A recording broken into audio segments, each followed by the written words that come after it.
YouTube is a cross-generational platform. It really, because at the end, like I said, at the end of the day, you are wanting to be educated or entertained. And there are people of all ilks, all sizes, all different variations of a human being could possibly be, and experiences that are on YouTube. And a lot of TikTokers, when they got scared about YouTube, or they built a big brand, or when they got scared about TikTok, where did they go? They went to YouTube, man.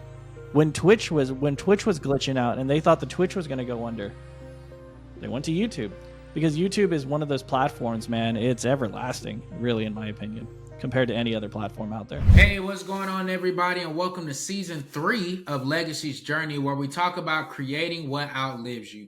I'm your host, Cameron Williams, owner of Kinley Consulting, where we focus on strategic financial growth for marketing agencies so that they can live the dream life they deserve and not be a slave to their business. And we do that through CFO services and consulting. Now, this is season 3. Season 2, we focused on $1 million agencies, their journey, their story. But, I know a couple more people now. I can ask for a couple more favors. I can be like, go get me some specific people. So one of the things I said, I was like, y'all, social media, we know that's like a big part of our life. Now, I need to know some people who know the ins and outs of Facebook, Google, LinkedIn, TikTok, and YouTube. And so people start name dropping people. This was one of the people they name dropped. So I'm like, okay, they saying you him, you like that. So I said, hey, why don't we just come on, you share your story, you share with us some of the things that you're seeing, noticing, and how you built your empire. So ladies and gentlemen, Lloyd Dodgen is here. Go on and tell the people name, company, and what you do to help people. Yeah, my name is Lloyd Dodgen. Thanks so much for having me on, Cam. I run a YouTube and Google advertising agency. We specialize in running YouTube and Google ads for high-ticket coaches, mostly people in the info product space that have a offer of at least $5,000 or more. We help them script, edit, and produce their ads, and then we help launch those campaigns live. I always tell people that I'm the reason you hit the skip button. That's the easiest way to kind of understand what we do, just a little bit of a joke there. But yeah, so I've been doing this for quite a few years now. I've seen the market change a lot, and it's interesting that we're having this conversation today, because the market is changing again, so it's kind of good timing. Okay, let's go into this. So I love this. So first off, Google ads is its own thing, YouTube ads. Yeah. So let's go with, I think one of the things that you said is super interesting. You actually script it out for the clients, because I think most people, I'm going to shoot my own video, or they'll do the selfie style, and then they'll just give it to you and expect it to work. Tell them why your way, you've seen it be better and you have better results. So, I mean, it's always great if you have an authentic perspective to share, that that your audience, especially if you have a warm audience, that they know that they can relate and take action. But the reality is that any good copy follows a pattern, whether it's sales copy, whether, it's a Facebook ad, whether it's a post, whatever it may be. Any good copy follows a framework, and there's a way that you get people to engage and kind of understand what you're doing, and draw them in, and let them know that you're actually speaking to them, and you let them know that you understand. And so what we basically leverage is direct response marketing. So we try, in order to communicate in those ways to those individuals. And also with YouTube ads, one thing that a lot of people don't take into consideration is that one ad that you recorded on a whim is probably not going to be the thing that's going to win. You're going to need 10, 15, 20 different ads. And the easiest way to kind of do that is by recording different hooks, keeping the body the same, but having the hook, what it is that you're actually grabbing the attention for the individual you're speaking to be different. And those variations allow us to kind of figure out what messaging works. And so we have a systemized process for helping people to record those and go through that. So, because if you think about it this way, would you like to record 20 individual ads perfectly? Or would you like to record one part of the ad once and then just 20 introductions once? And now you have 20 ads. It's a big difference in time, especially we're all busy entrepreneurs. And it's also a lot less pressure to just hit it. because there's something. I mean, I think we all kind of had experiences. The second that we get on camera, something happens. Something happens to us as a person. We either go into robot mode. I've seen the most charismatic individuals just be like, I don't know what to say, you know, and it's just like, what happened to you, man? Or they freeze, or they just start going, they start sounding like radio or like a car salesman or something. And a script helps keeps us on track.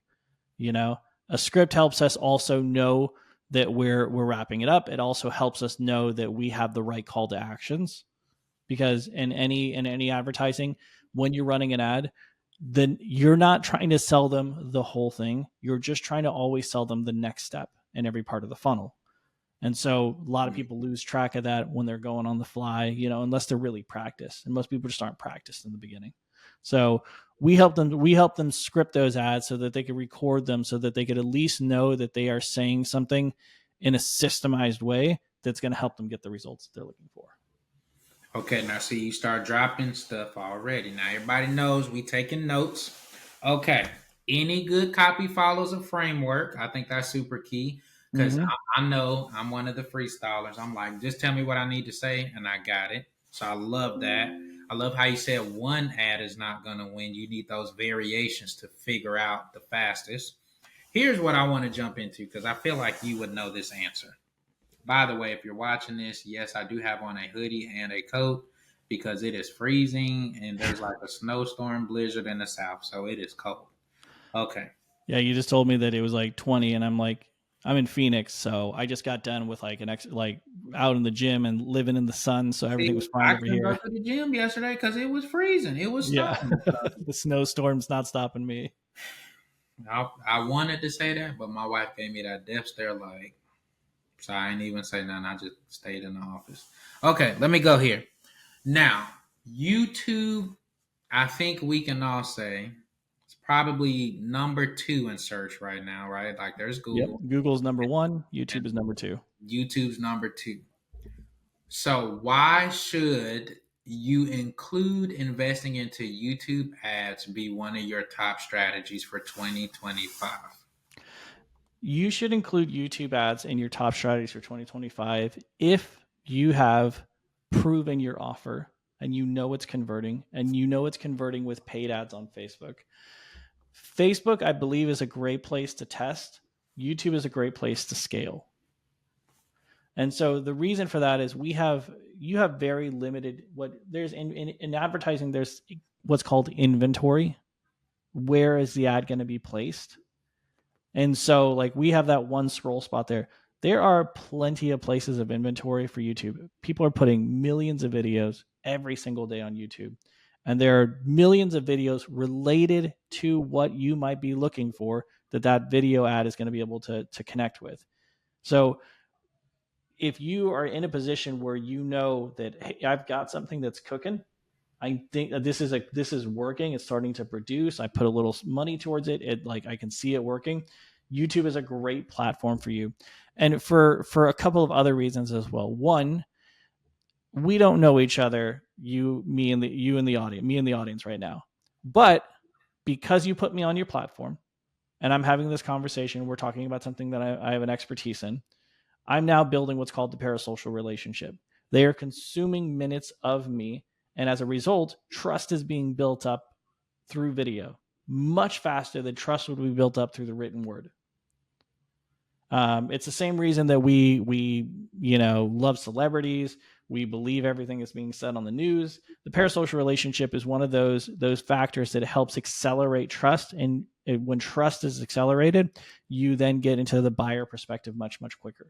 And so video is something that does that in a way that no other platform can do that with YouTube. The other reason is this: when you're running a Facebook ad, there are a lot of times that you are running it based on affinity. You're basing it off of like who you think the person might be and is interested.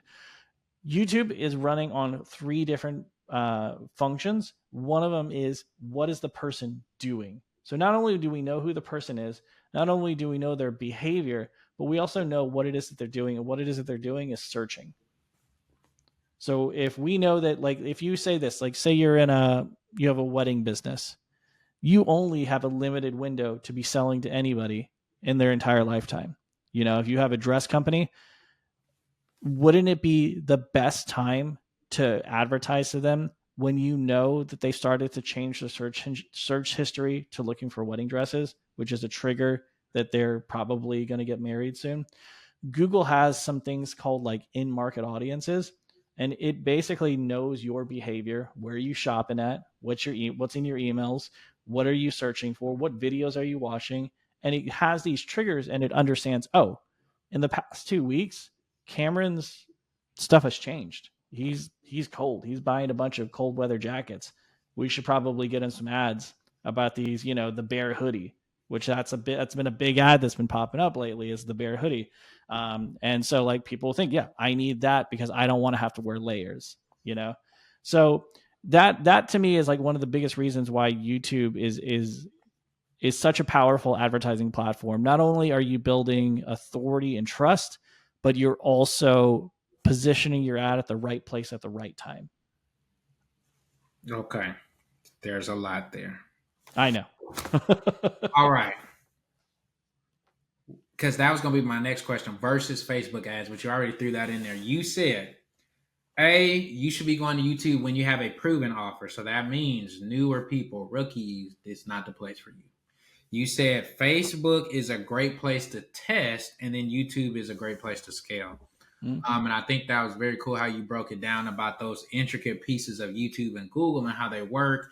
Because we were just laughing last night, me and my wife, because now we're seeing this commercial or an ad technically on Bloom, and I'm like, I've never seen this, but my wife just bought it. So it's like some type of like, how they'll do like super greens and all your minerals and nutrients in a powder.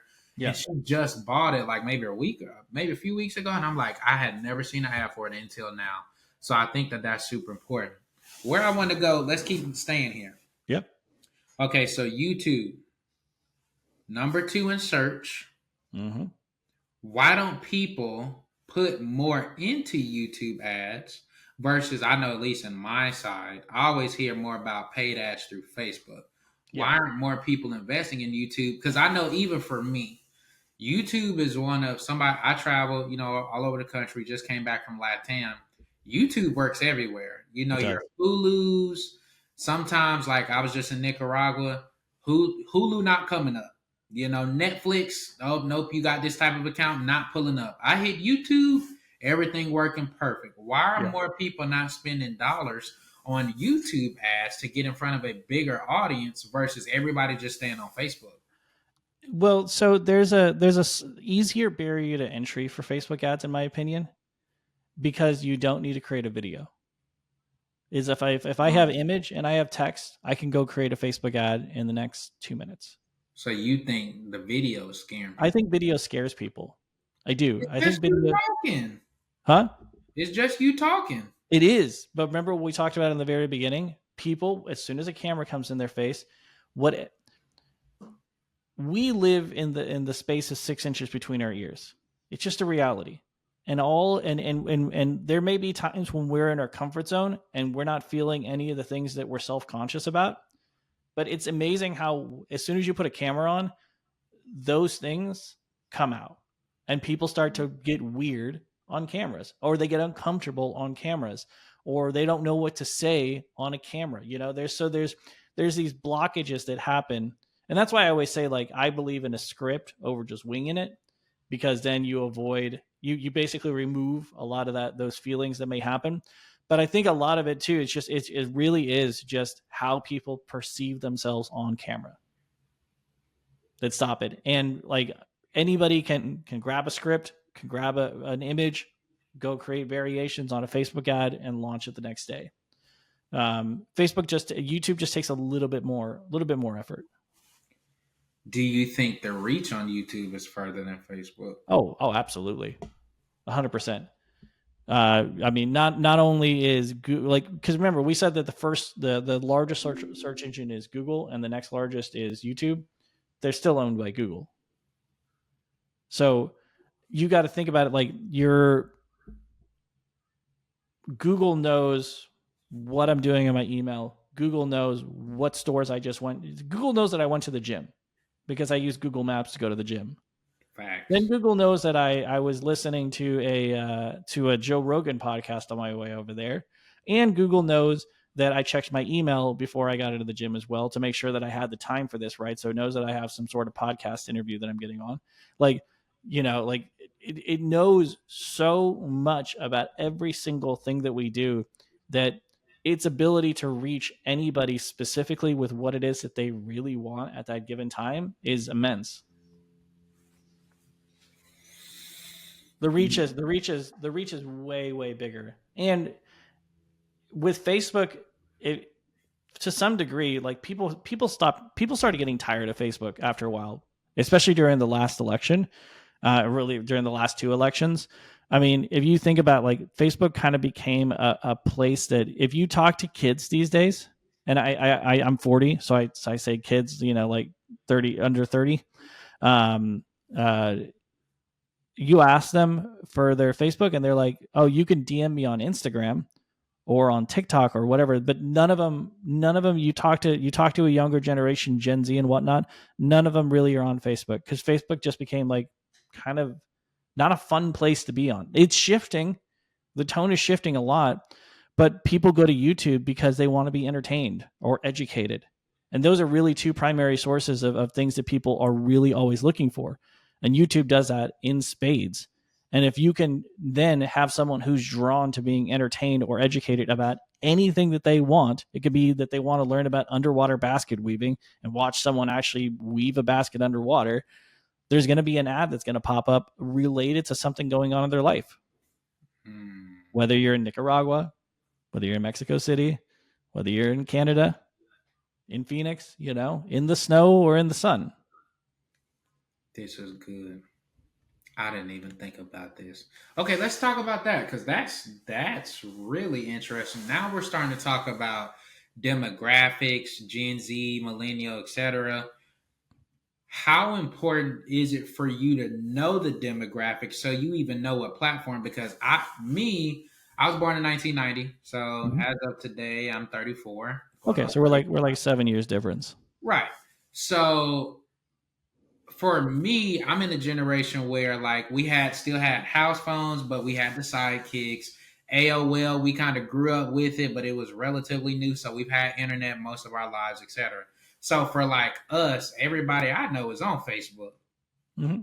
So that's the norm. I would think, why would you not be on Facebook? But to your Right? point, the Gen, I think that's Gen Alpha, like Gen the Alpha, under yeah, Gen Z 20, and I Gen think, Alpha, crew. like a lot of them are not on Facebook, man. A lot of them are on IG and TikTok, especially Gen Alpha. Gen Alpha, like, I mean, I would talk to my niece and she would talk about Snapchatting. I tried Snapchatting one time. I was like, I did not get it at all, dude. I It did could not, it did not click in my head. I was like, it was the very first time in my life that I was like, I'm old. I'm old yeah. and I don't get the world anymore. That's Yeah, I roughly was what my like, parents felt like when I talked to them about Facebook. And for me, I grew up with MySpace. yeah, see, You I know, have my MySpace, with your top songs and who yeah. your top five friends. MySpace came out for me when I was in college, so it's Oh, like we see, didn't that's even. when I was in high school. Yeah, Okay, so let's go here then. So, how important is it but to your point, everybody's on YouTube. that's the thing. YouTube is a cross generational platform. It really, because at the end, like I said, at the end of the day, you are wanting to be educated or entertained, and there are people of all ilks, all sizes, all different variations of a human being could possibly be, and experiences that are on YouTube. And a lot of TikTokers, when they got scared about YouTube or they built a big brand, or when they got scared about TikTok, where did they go? They went to YouTube, man. When Twitch was glitching out and they thought the Twitch was going to go under, they went to YouTube, because YouTube is one of those platforms, man. It's everlasting, really, in my opinion, compared to any other platform out there. Hmm. For generations, doesn't matter, man. Young or old, dude. My little 6-year-old niece loves YouTube. She wants, she's little, and I remember when she was 4, she's like, I want to watch the YouTube. That the YouTube is her television.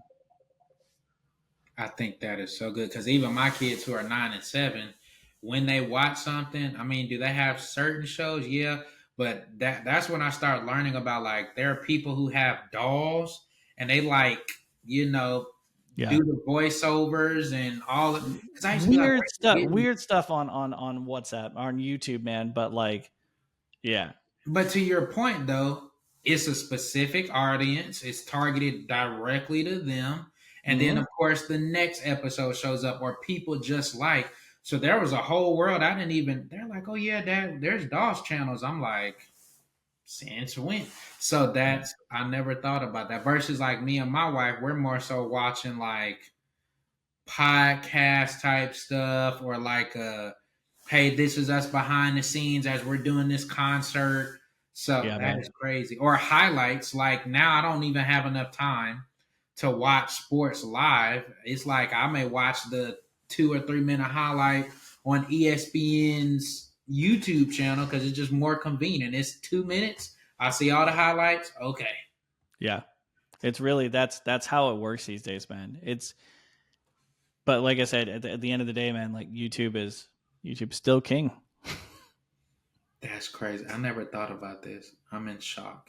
Okay, let's keep rolling.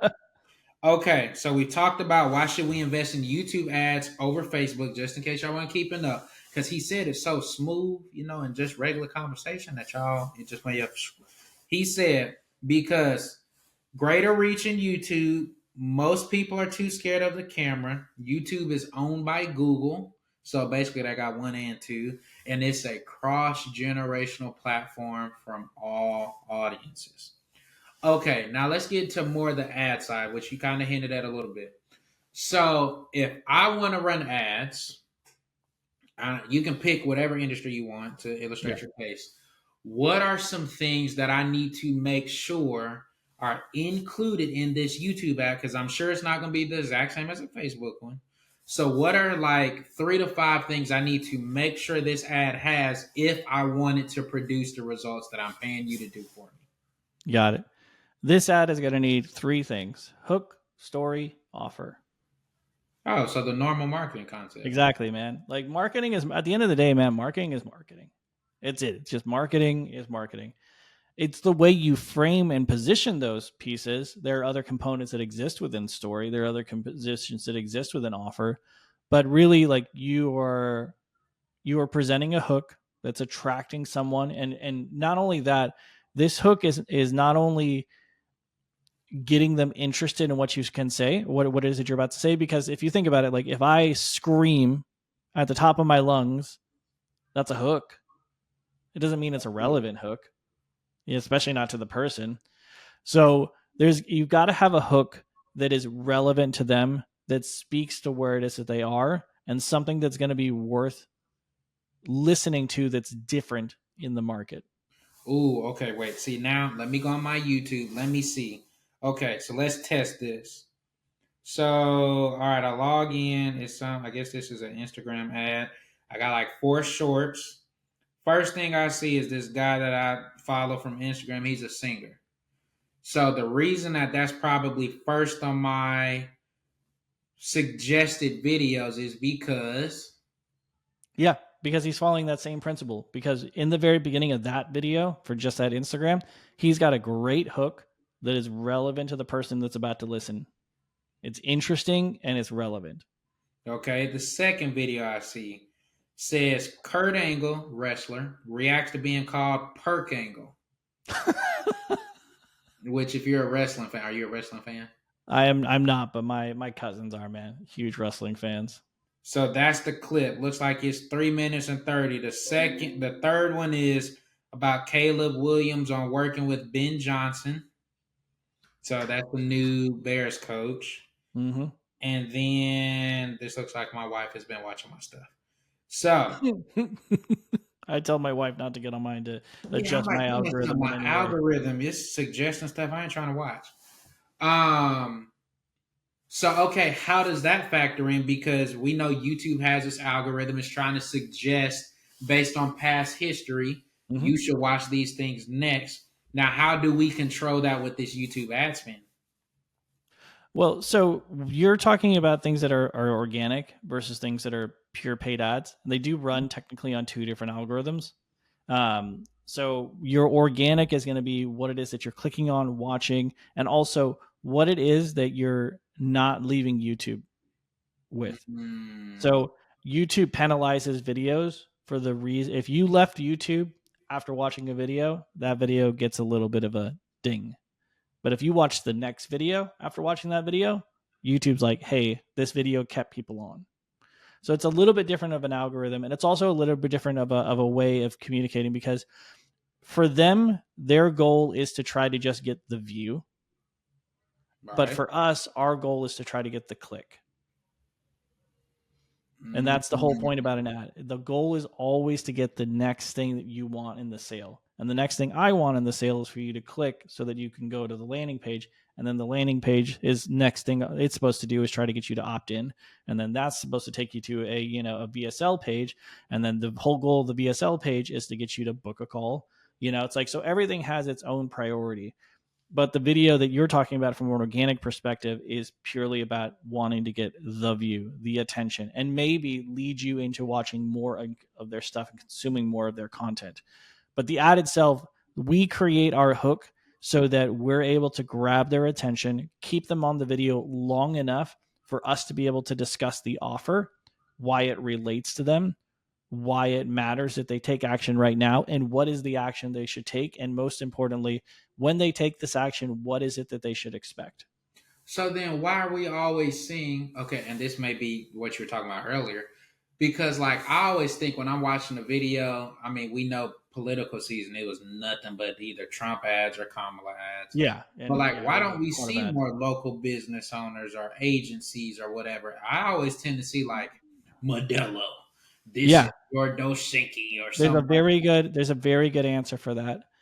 YouTube works best when you have a larger total addressable market. If you are going B2B, YouTube is very tough to crack. If Mm, I'm targeting just insurance agents, that's a tough nut to crack because what's the difference in their search history versus anybody else's. But if I'm talking to people that are looking to increase their insurance or get a new premium or look at death insurance or whatever it is, or they're getting life insurance because they just had a baby or they just got married, those are different. Those are more broader spectrum things I can look for. So depending on the total addressable market, YouTube works when the audience is broader. When you're targeting a very hyper niche local like geolocation, it's a little bit tougher nut of a crack unless you're going for visibility. If you treat it like a commercial where you're just the goal is I just want to get attention and I'm going to run in my local area so that anybody that sees this knows that I'm a realtor who does this thing, and you're okay just knowing that your CPMs, your impression cost is going to be still good, and just knowing that you're getting the reach, that's one thing. But if you're going for direct response marketing where you need to get the click, you have to have a little bit wider of an audience to be able to communicate with. So mm. that's why we see a Modelo, because Modelo, who drinks beer? Everybody. you know they don't really need to do any fancy schmancy targeting, and their reach is going to be so great because of YouTube providing that reach that they're going to get people to be like, oh, that's right, the game's happening, I better go get some Modelo, and then they go buy some Modelo. Okay, so then Versus a local business owner, they're like, you need a real estate agent, and they're like, no, I don't. okay, let's stay right here then. So now we just said YouTube is top two, and you might as well say it's paired with Google, so they're basically number one. Mm-hmm. But if I'm the smaller business owner and I am going towards a specific niche, now it seems like you just made a counter argument to say, may not be the best use of my dollars. Yeah. So what I said originally was that Facebook is great for testing and growing. YouTube is great for scale. Okay, you did. We got that on Yeah. the notes. You And said that is the thing that is very, very true. If you're still small and you're still figuring it out, like, and your define market, small for them, like revenue wise. well, I mean, it's small based on market size. So you got to think about things based on the amount of impressions that you're going to have to go and reach. If you're doing things in a subdivision, like a small part of a city, and you're only focused on that small part of a city, how many people are you advertising to at any given time? 100,000, maybe, and you got to consistently hit that same 100,000 as many times as possible, like versus I'm hitting up maybe 10 or 20, 30 million people.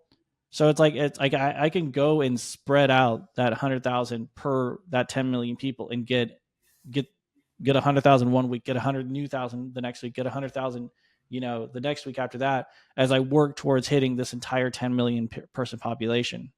But if I hit that 100,000 person population, they're going to see my ad 30, 40, 50 times by the time everything is done.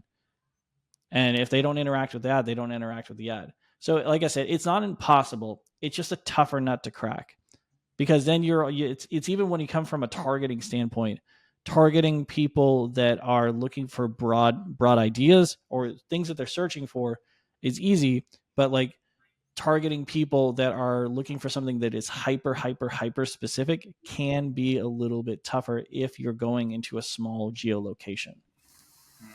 Because like, okay, here, let me help it, like You want reframe it to? anymore. You can. If I'm going for something like I need a lawyer, or like let's say I need a specific insurance, and but I only need it in Tuscaloosa, Oklahoma. And actually, I only need it for this specific subdivision. How many people in that small pocket of the world are typing in that one specific search? Less. So I'm not I have a less chance of being able to hit those exact people at that exact time. Versus if I'm doing things on a nationwide campaign, there's probably a few million people that are searching for that one thing at any given time.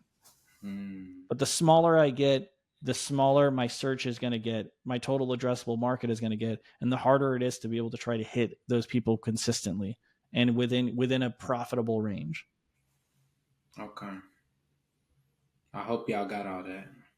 Doesn't mean it's not worth it. It's just a little bit more costly.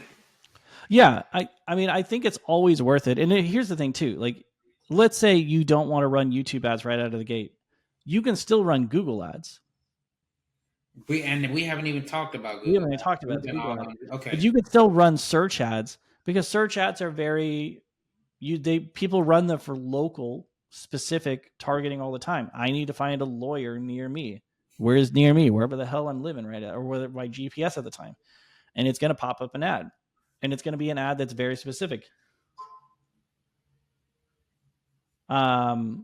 So, but at the same rate, you'll see those lawyer ads, man, and their cost per click is like $15, $20, $60, because they're competing for a smaller pool of people. So you have to have an offer that is capable of scaling, which, going back to what I was saying earlier, if you have a high ticket offer that is capable of doing what it can do, and is actually generating revenue, this thing could go to the moon, YouTube may be the place to go look for. If you do have a local mom and pop shop, I think Facebook and Google ads are your two best platforms for running. If you have a little bit broader of a platform that can go nationwide or even global, then and you're doing well and you're scaling, YouTube all the way. Y'all, okay, y'all got that right. So Google it's and just different criteria depending on oh, where you are with your business, and depending on also what kind of business are you actually running. I like that. So you heard it. Google and Facebook more like local search versus YouTube. You need to be thinking nationwide is by your side. Okay. Now let's stay with the Google side. Crap.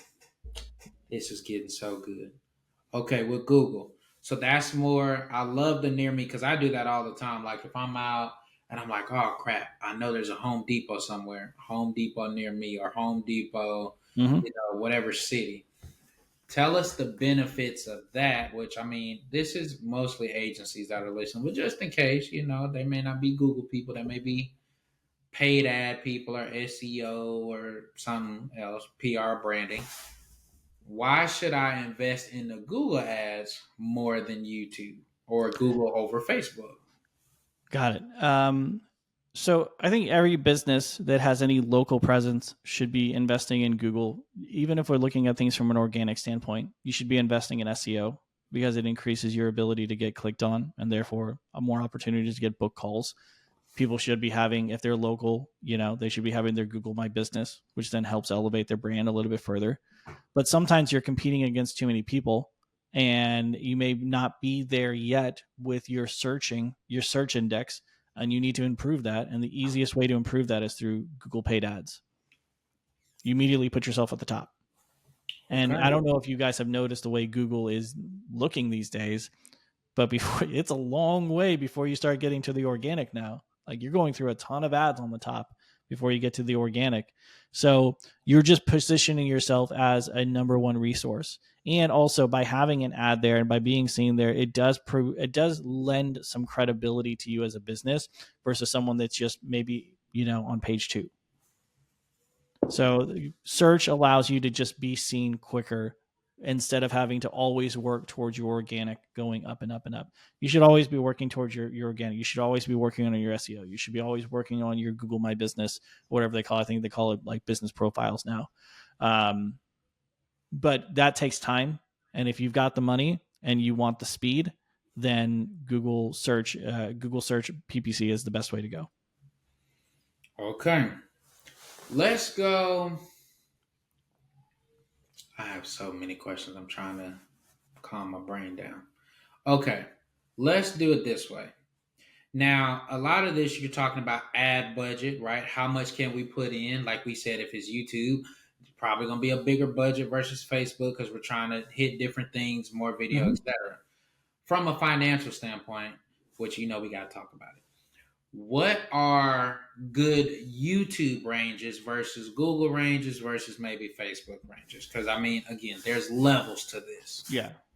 So you've got to look at things from the ad platform themselves first. Mm-hmm. Each platform has a number of conversions required on a weekly basis to get out of what's called learning mode.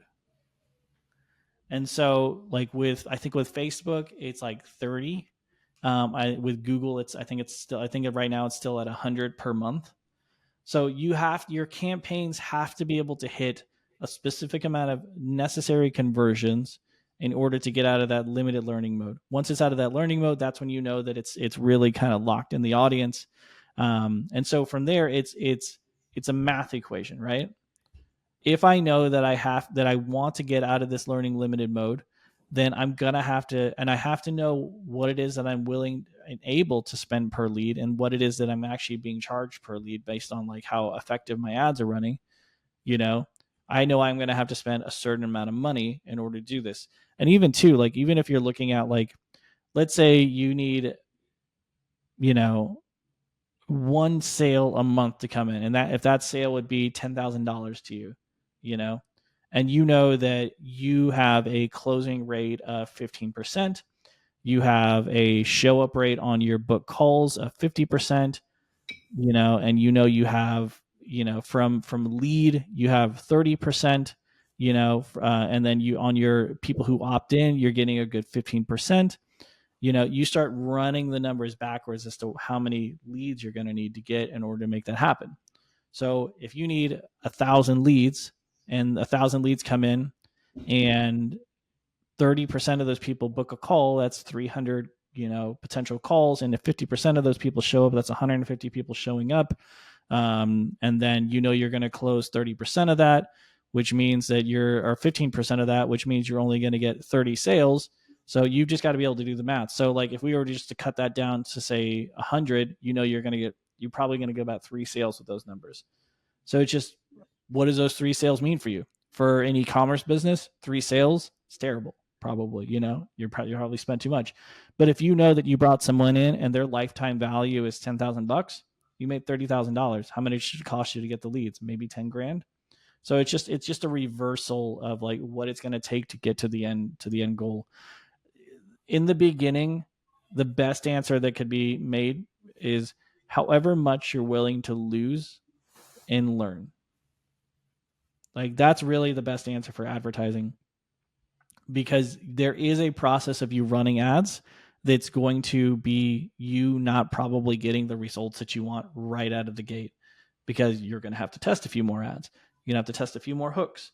You're going to have to test a few different other targeting angles until you finally niche it. And then once you've got your ads and you know your click-through rate and everything else is going well, what am I getting on my opt-in page? I'm probably getting like 8%. Okay, well, how do I improve that? Well, I've got to work on the headline. And then you've got to work through that process of improving that to 15, 20, 30, 40%. And then it's like, okay, what's the next bottleneck? Well, people are getting to the book call page, but I'm getting like 2% people booking the call. Well, what's going on there? Where's the disconnect?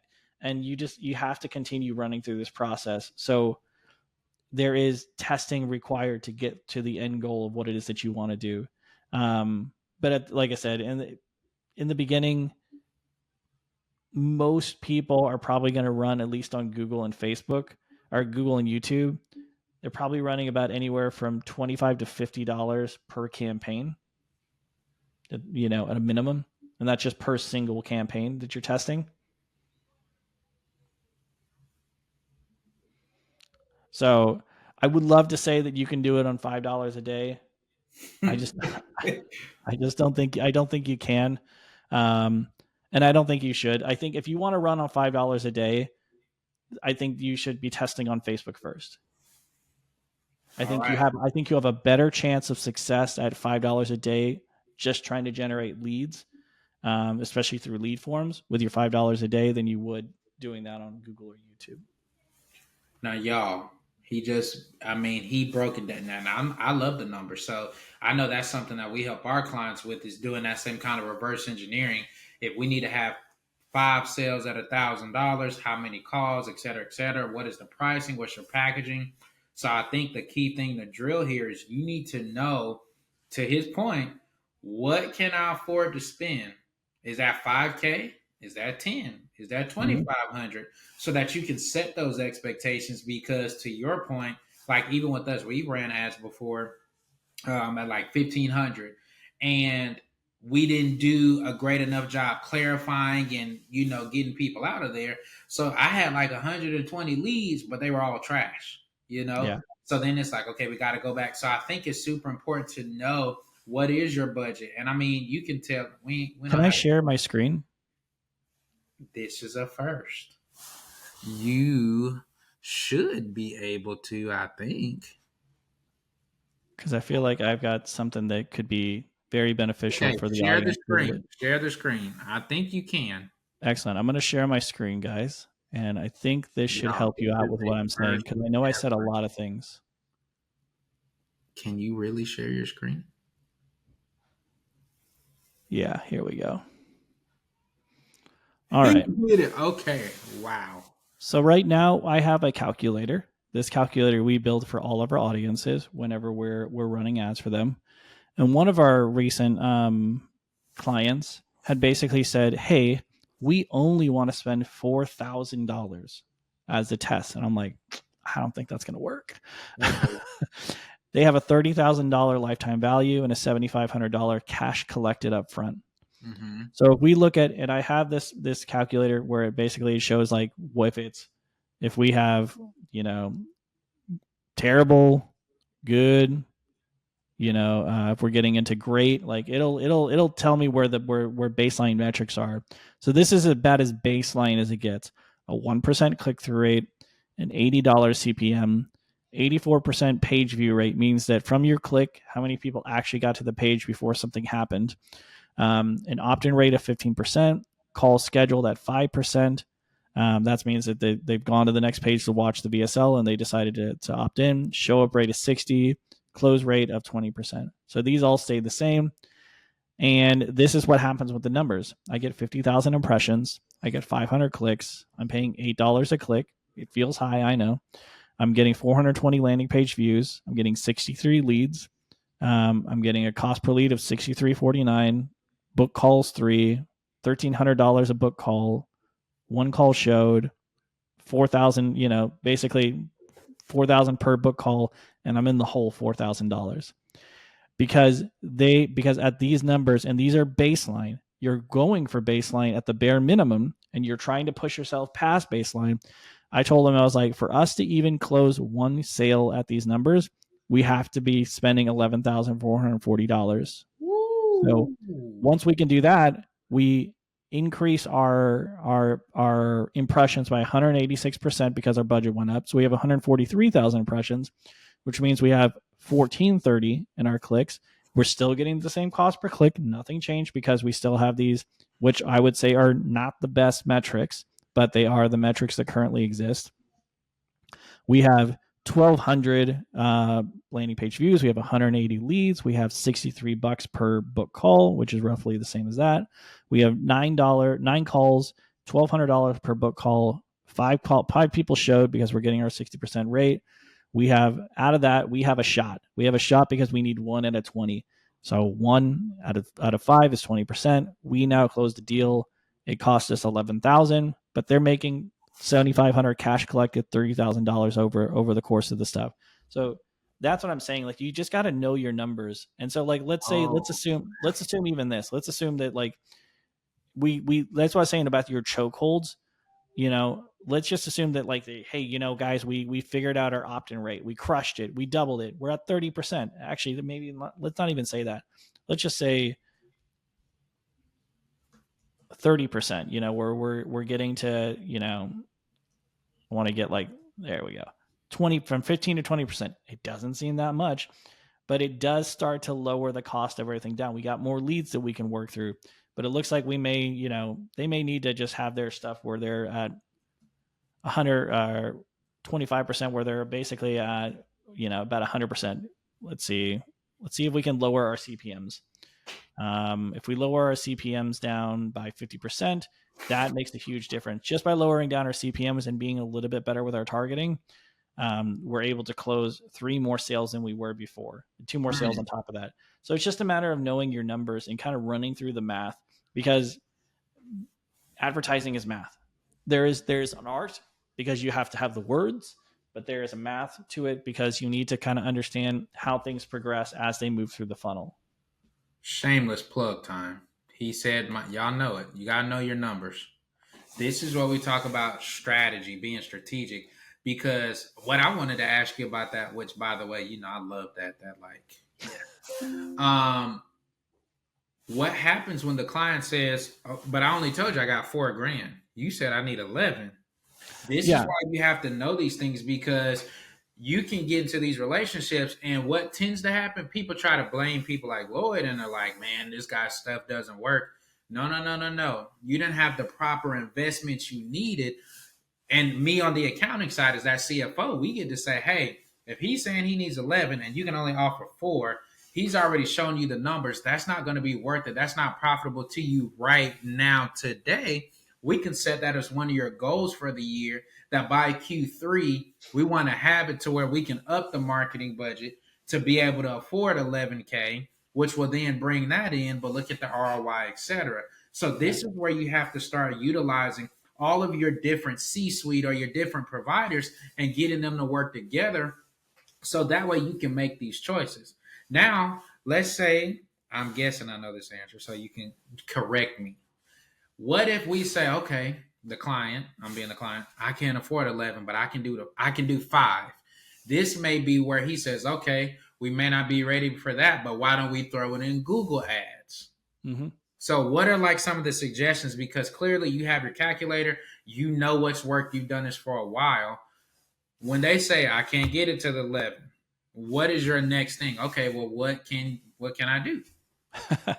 I mean, sometimes, for them, they ended up giving me 15 because I told them, I was like, it's either we're going to do this or we're not. So you hit them with the okay. Yeah. I mean, the thing was, it's like, we need to spend money. You guys have a $30,000 offer. Like, ideally, we need to spend at least the cost of the offer, to guarantee a deal. But yeah, if you start having that smaller budget, I would start looking into things where, like, maybe it is Google, with PPC itself. Maybe you are testing out things that have a little bit more control when it comes to that, and also where you don't have to put your face on a video, depending on how you feel about that kind of stuff. But even then too, like, here's the thing. It's not that's in a 30-day period too. So it's not that like you failed after month one. It's just saying that like it's gonna take you 3 months to get to the necessary number to make your first sale. Would you if you knew you only had $4,000, but you could follow the math, and at the end of 3 months you're gonna get to $12,000 in ad spend, but you're gonna be taking book calls along the way. You're gonna be improving your process along the way, and by the time it's all said and done, you get to a $30,000 deal once every 3 months. It's not a bad thing, as long as you know you're working towards that. So I would say, like, even then, like, don't be scared that like you look at the number and you go, oh, we're gonna fail if we spend $4,000. You're gonna fail if you stop running ads. But ideally, if you keep those ads running and you keep improving the thing, that 4,000 month 2 is 8,000 total, and that 4,000 month 3 is 12,000, which gets you to the metrics necessary to be able to know, like, hey, did we crush it? We should have closed the deal by now. And the likelihood is that you did. And I like what you said about, technically, yeah, we may have spent 12 over the quarter, but you still closed the one deal that was worth 30. So in Yeah. the long run, and we have to tell our clients that all the time too, like, it's really easy to just look at the month of December, but how was the quarter? How was the back half of the year? How was the whole entire year? This may have just been a blip. And to your point, just because you didn't close one, you may have closed it in month 2 or 3. It still makes it worth it. So I Yeah. love how you're using those numbers to further illustrate this is why this investment is Yeah. worth it. Even if you're slow, like too, like, and it took you 90 days to get to the end goal of a 2-to-1, then now you have an extra 20, like what, 26 grand to just go run back into ads again. And see, me as your CFO, I would tell you, hey, I know you're worried about this touching your cash flow. You just made all this money back. Like, let's act like that Yeah. never happened. Let's put that in a separate account, switch the ad account to that. That way it's all feeding off of itself, and we can do that. And So if you could feed that back into that all of a sudden, well, you should be able to hit that month 1 now. yeah, because now we have so 12 minus the 30, we got 18. That should be enough for your 11. Now we should be able to get that right back within the same month. Yeah. And then all of a sudden you're off to the races because you're able to do that again next month and the next month and the next month. And that's the thing. Like, that's the thing that people like. Everything in marketing is speed, but it's also patience. And it's speed because you gotta understand for the non-marketing person. Yeah, because speed is necessary because you got to take action today. But patience is necessary because you've got to be able to run the long game and know that you may not get it right out of the gate, and you're going to need to test, and you're going to need to adjust, and you're going to need to adjust. And that's also one of the cool things that I like about this kind of game when it comes to advertising is we go like, okay, so you'll forever only get, $12,000 in ad spend and $30,000 out once a month. And it's like, well, no, because my sales guys my opt-in rate is going to increase and get better because my ads are also going to become more refined because they're going to find the right people better. My VSL is going to be connecting and getting better book calls. Oh, and my sales guys, they've run through a dozen people right now that they've closed and a few dozen people that they haven't been able to close. So their skills in the scripting and everything is going to get better. Like, it's all 1% increments over time to Which make a multi-million-dollar business. I want it to be doubled by tomorrow. Yeah, I know. Okay. I mean, that's why. What was it? Last Friday was National Failures Day. Because we're gonna make $1 million, and then 2 weeks in, we're like, I didn't make $83,333.33 this month. Yeah, they're like, I'm gonna have to make that next month and throughout the next, and all of a sudden the defeat happens in there, and that's just not the way to look at it when you're running ads.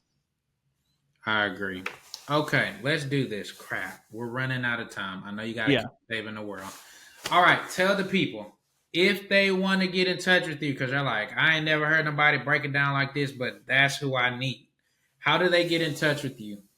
Yeah, definitely. The best way to get in touch with me is either you can find me on Facebook, Lloyd Dodgen, LLOYD, last name Dodgen, DODGEN. I know he's got my name printed on there. You can find my book call link on there.